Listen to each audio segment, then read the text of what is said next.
4 से राजनीति कर रहा हूं, 21 साल हो गए।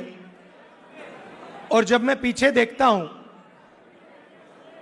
और एक प्रकार से अपनी सेल्फ एनालिसिस करता हूं, दलितों की बात हो, माइनॉरिटीज की बात हो,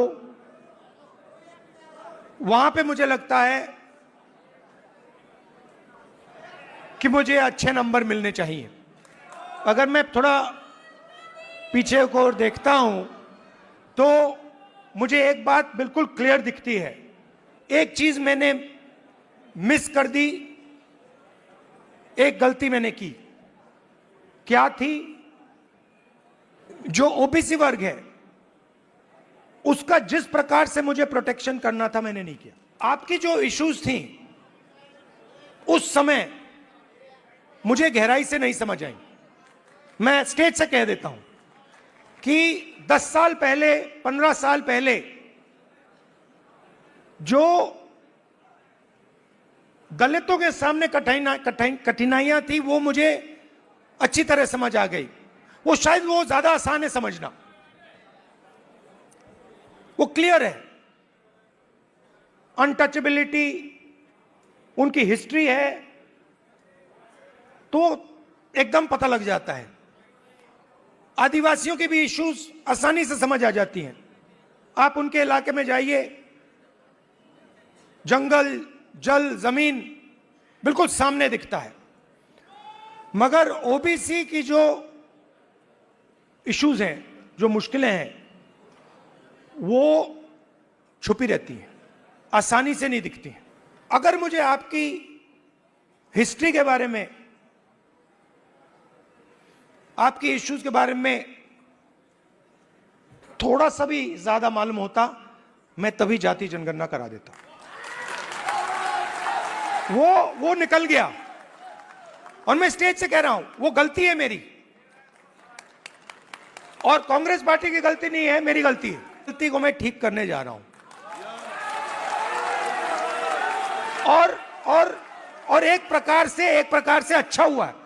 मैं सोच रहा था कि ठीक है भाई, गलती हो गई तो अच्छा क्या है। मैं आपको बताऊं कि अगर उस समय जाति जनगणना करवा दिया होता तो जैसा मैं अब जाति जनगणना कराऊंगा वैसा नहीं होता।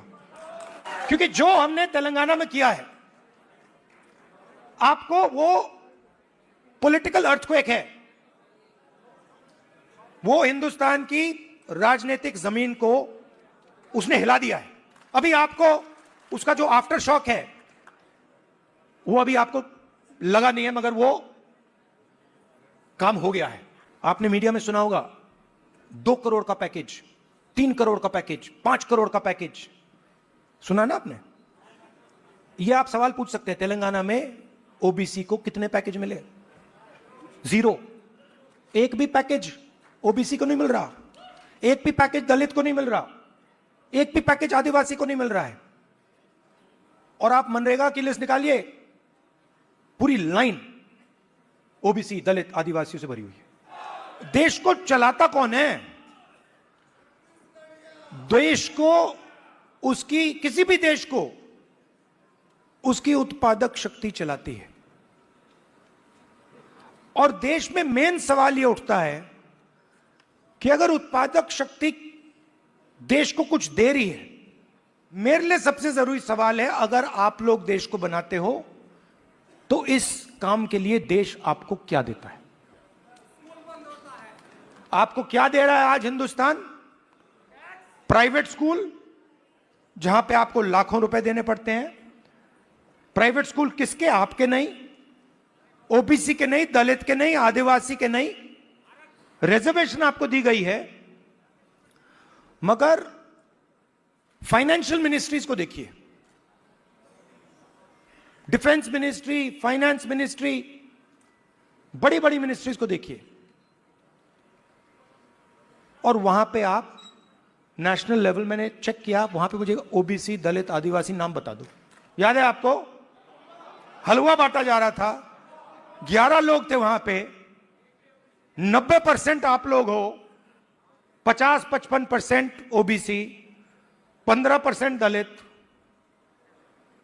9% आदिवासी, कोई नहीं वहां पे, हलवा बट रहा है, वो खा भी रहे हैं। आप प्रोडक्टिव फोर्स देश की, वो हलवा में जो चीनी गई वो आपने बनाई, वो सब आप कर रहे हो, हलवा आप बना रहे हो और खा वो रहे हैं। तो अब मैं ये नहीं कह रहा हूं कि उनको हलवा नहीं खाना चाहिए, उनको भी खाना चाहिए, मगर भैया आपको भी थोड़ा मिलना चाहिए ना। मेरी बहन से पूछो, कभी मिलोगे तो पूछना कि अगर कभी राहुल ने किसी चीज के बारे में मन बना लिया तो उस बात को वो छोड़ेगा या नहीं छोड़ेगा, वो पूछ लो उससे। मैं नहीं छोड़ने वाला। और मैं सिर्फ जाति जनगणना की बात नहीं कर रहा हूं। देखो, आप ये मत सोचो कि मैं जाति जनगणना की बात कर रहा हूं। जाति जनगणना तो पहला कदम है। मैं जो आप कि जो बघेल जी ने उत्पादक शक्ति की बात की, मेरा लक्ष्य है कि उस उत्पादक शक्ति को हिंदुस्तान में रिस्पेक्ट और हिस्सेदारी मिले। आज आप हिंदुस्तान के किसान से पूछो, आपके बेटे के लिए क्या सपना है, आप क्या सोचते हो, आपका बेटा क्या करेगा, वो आपको कहेगा मजदूरी करेगा। और मैं चाहता हूं कि वो किसान कहे, नहीं, मेरा बेटा इस देश का सबसे बड़ा बिजनेसमैन बन सकता है। एक प्रॉब्लम है राजनीति में, सबसे बड़ी प्रॉब्लम पता है क्या होती है? क्या होती है? हां, नहीं, नरेंद्र मोदी कोई बड़ी प्रॉब्लम नहीं। मैं आपको बता रहा हूं, यह आपने अपने सिर पे चढ़ा रखा है, कोई प्रॉब्लम नहीं। ये जो मीडिया वाले हैं, इन्होंने बना रखा है, इसका गुब्बारा बनाया, कोई प्रॉब्लम नहीं। अब पहले तो मैं मिला नहीं था, अब 2-3 बार मैं मिल भी लिया हूं, बात समझ गया हूं मैं, कुछ नहीं उसमें।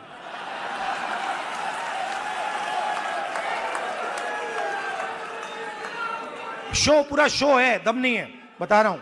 आप लोग मिले नहीं हो, मैं मिला हूं, बैठा हूं कमरे में।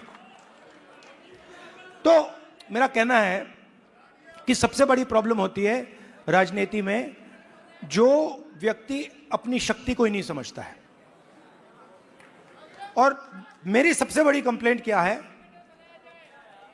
ओबीसी युवाओं से, कि आप अपनी शक्ति नहीं समझते हो। आपको मालूम ही नहीं कि आपकी कितनी शक्ति है, कैसी है, क्या है, वो आपको समझ नहीं। क्योंकि जिस दिन आपको अपनी शक्ति समझ आ गई, ये पूरा पलट जाएगा। तो मेरा क्यों, और अच्छा सवाल उठता है, अब आप मुझसे कहोगे कि भाई आपने कहा कि हमें अपनी राजनीतिक शक्ति नहीं समझ आती, तो फिर क्यों नहीं आती? देश के दलितों को अंबेडकर जी ने उनकी हिस्ट्री समझाई।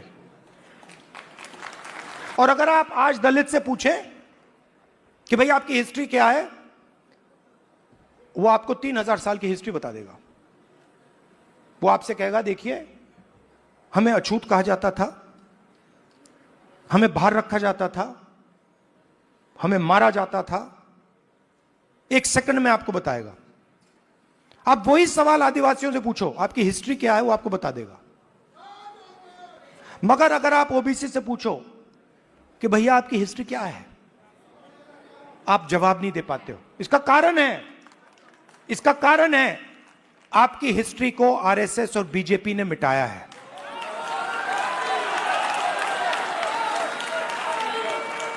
आपकी हिस्ट्री को, जो देश की उत्पादक शक्ति की हिस्ट्री है, उसको आरएसएस और बीजेपी ने मिलकर मिटाने का काम किया है।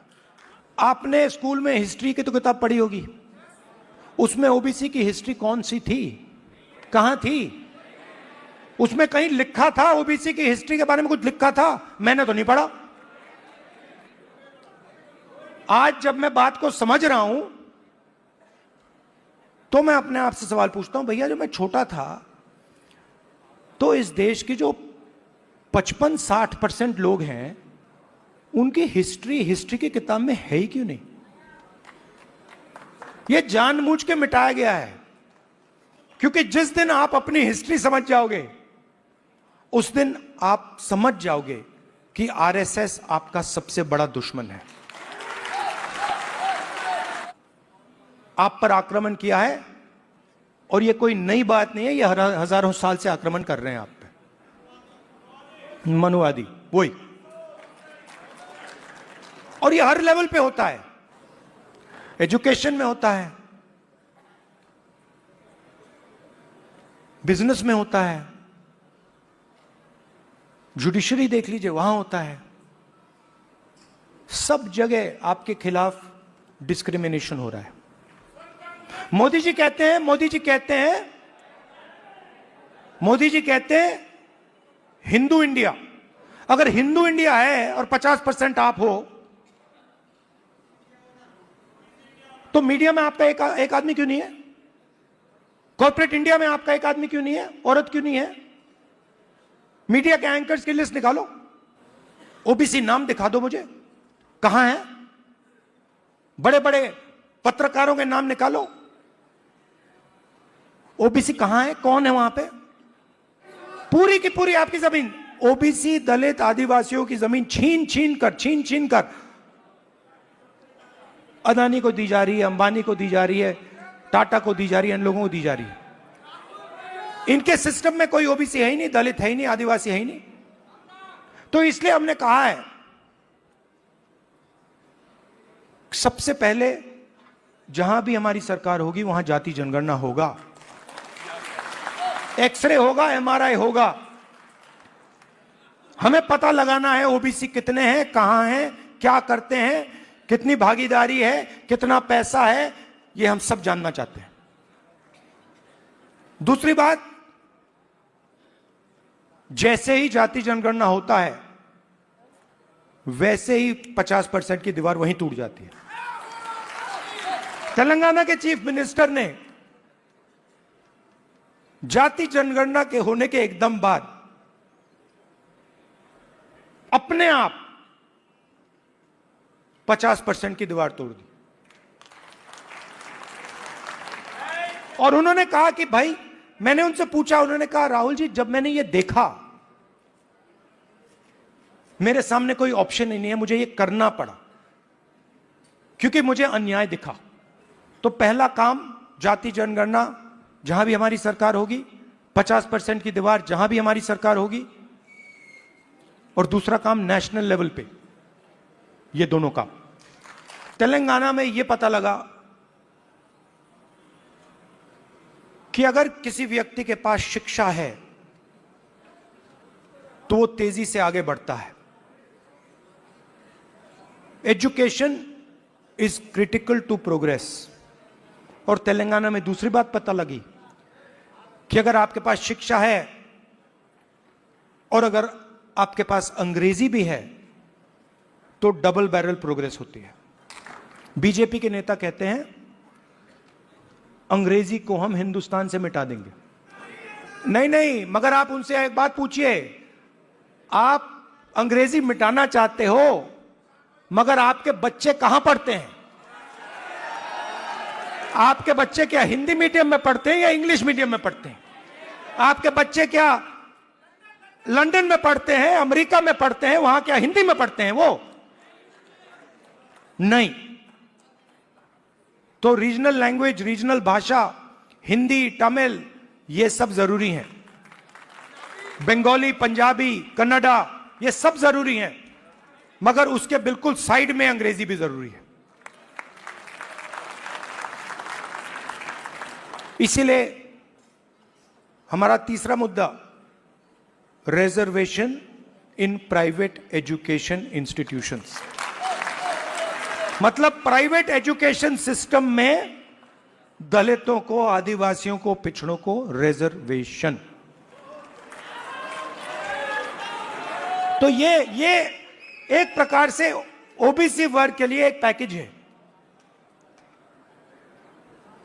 एक कमी रही है जिसको थोड़ा सा आज हमने डेंट मारा है। देखिए, ये जो कांग्रेस पार्टी है ना, ये आपकी भी पार्टी है, हमारी ही है, तो इसकी लगाम आपको पकड़नी पड़ेगी। हमारे सीनियर लीडर बैठे हैं, सिद्धरामैया जी बैठे हैं, चीफ मिनिस्टर हैं, बघेल जी हैं, गेहलोत जी हैं, पायलट जी हैं, नारायण स्वामी जी हैं। ये आइकॉन्स हैं आपके, ये आइकॉन्स हैं, मगर हमें ऐसे और आइकॉन्स चाहिए। इन 3-4 लोगों से नहीं होगा काम। हमें 40-50 ऐसे लोग चाहिए जो हम मतलब पूरे दम से ओबीसी विजन को आगे बढ़ाएं। और आखिरी बात, आप राहुल गांधी बोलते रहते हो, मगर राहुल गांधी, आपकी शक्ति के बिना राहुल गांधी कुछ नहीं है। तो और देश के, मैं ओबीसी वर्ग से, युवाओं से कहना चाहता हूं, जो मैंने शुरुआत में कहा, मैं अपनी साइड से कह सकता हूं, कांग्रेस पार्टी के साइड से नहीं कह सकता हूं। मैं अपने साइड से कहना चाहता हूं कि जिस प्रकार से मैंने ओबीसी वर्ग के लिए काम करना चाहिए था, पहले मैंने नहीं किया, अब मैं डबल स्पीड से वो काम करने जा रहा हूं। आप सबका बहुत बहुत धन्यवाद। नमस्कार, जय हिंद।